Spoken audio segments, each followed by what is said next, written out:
Comme on a utilisé du texte pour l'associer à un objet, on peut de la même façon utiliser un dessin ou un symbole ou un logo. Dans Tinkercad, il faut alors passer par l'outil importer que l'on trouve ici. Il y a trois possibilités. Tinkercad prend en charge les formes suivantes: STL, OBJ, SVG.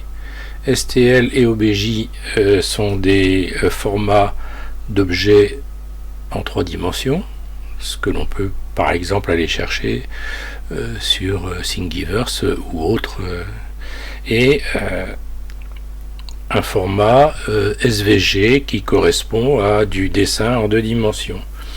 Et c'est ce à quoi on va s'intéresser ici. On va chercher sur des sites internet des dessins, par exemple sur Pixabay, sur Freepik et autres. On trouve des images, des dessins, des symboles qui pour la plupart sont gratuits. Comme pour les polices de caractères, il vaut mieux rester sur des formes simples. Par exemple, sur Pixabay, j'ai cherché chien. Il vaut mieux rester sur des formes telles que celle-ci, ou une silhouette comme celle-ci par exemple, ou celle-là. Je suis allé également sur Freepik, j'ai trouvé ce dessin de chien. Alors, pour l'obtenir, par exemple celui-ci, on clique dessus.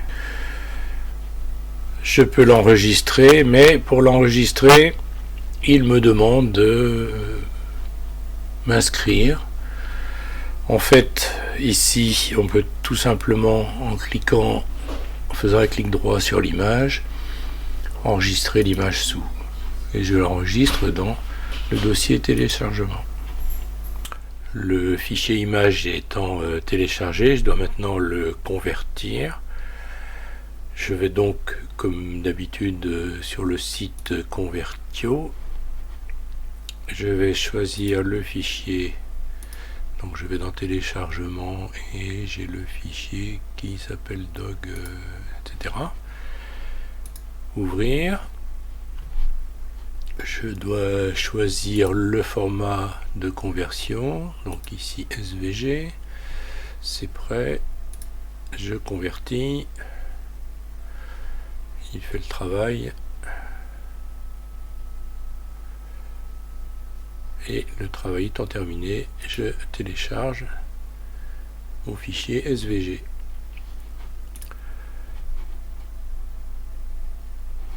Je retourne dans Tinkercad et je clique sur importer.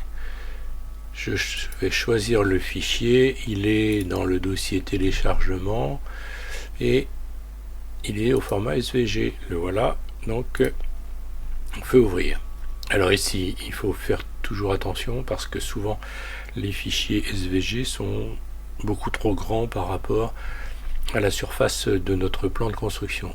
Donc vous voyez ici par exemple que les cotes de ce que l'on va obtenir sont de 750 sur 900 sur 1 mm, donc 75 cm sur 90 cm. C'est beaucoup trop grand. Donc on peut jouer sur l'échelle qui va nous servir pour importer le fichier. On peut par exemple prendre 10%. On aura déjà quelque chose qui sera assez conséquent. Donc on fait importer. Il y a une petite fenêtre ici en bas qui nous montre que l'importation est en train de se faire.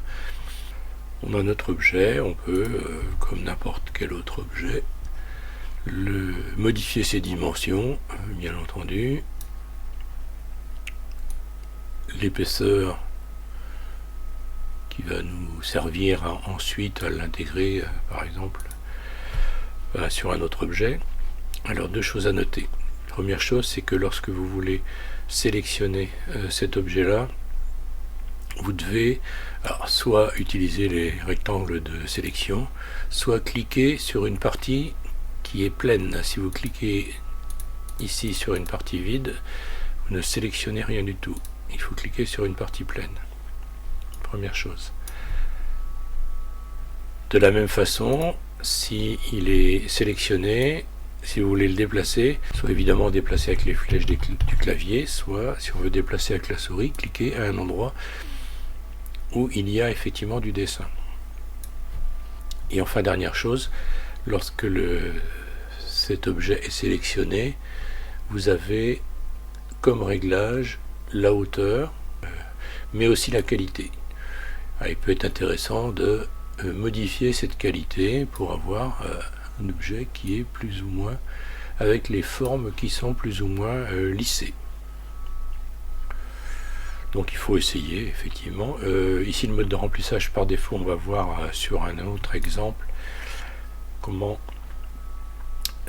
cela agit sur l'objet en question.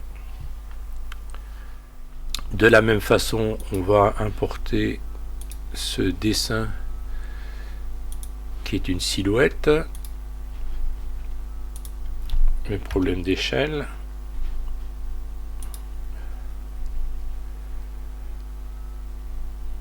Voilà.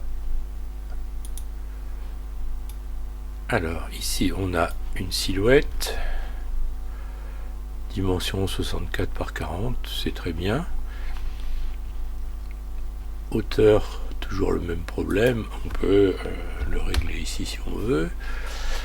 La qualité, c'est toujours intéressant si on le peut de la mettre au maximum, ça lisse bien les formes. Et alors ce que l'on voit ici, c'est le mode de remplissage. Donc par défaut, la silhouette est pleine. On peut ne faire apparaître que la ligne extérieure. C'est ce que l'on va faire. Ça prend là encore un certain temps, vous voyez. Donc alors largeur de ligne évidemment qui est beaucoup trop grande ici. Si on la met à 2 mm, ce sera déjà un petit peu mieux. Donc en fait ici on a l'extérieur de la forme qui apparaît. La forme que l'on avait importée, c'était bien celle-ci. De la même façon, on peut choisir la ligne intérieure.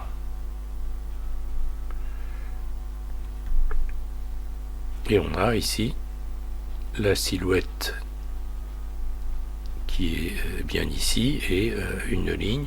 Alors évidemment, il ne faut pas la faire trop épaisse, sinon on aurait des choses qui ne seraient pas très jolies. Je vais importer une nouvelle forme. Je choisis le fichier Butterfly. Donc, un papillon. Ils me préviennent que la dimension est trop importante. Je règle l'échelle à 10%. Une fois qu'on a importé notre papillon, on s'aperçoit qu'il y a deux irrégularités. Avant de les traiter, on doit s'intéresser à cette forme pour pouvoir régler ce que l'on a à régler. Donc ici par exemple la hauteur, si on veut la mettre à 3 mm. La qualité, il est toujours intéressant de mettre ça au maximum. Et le mode de remplissage, il reste le même, parce qu'on n'a pas intérêt sur une forme telle que celle-là à modifier les choses. Alors il faut maintenant traiter les deux irrégularités. Pour ce faire, le plus simple, c'est bien sûr d'importer soit un cylindre, soit une boîte de perçage. Je vais prendre la boîte de perçage. Je la fais chevaucher l'irrégularité. Je la copie, j'en fais une deuxième copie que je vais placer sur l'autre irrégularité. Fais attention à ce que ça ne perturbe pas le dessin du papillon. Donc ça c'est bien. Et là c'est bien aussi. On regroupe le tout. On associe. Voilà, les deux irrégularités ont disparu. Par contre, évidemment, on n'a plus accès aux réglages que l'on avait concernant la forme que l'on avait importée, puisque ici, cette forme en soi n'est plus directement la forme que l'on avait importée. Donc on ne peut plus régler ni la qualité, ni les problèmes de ligne intérieure ou extérieure. Mais on peut évidemment toujours agir sur les dimensions de l'objet. Voilà pour ce qui concerne l'importation des formes SVG dans Tinkercad.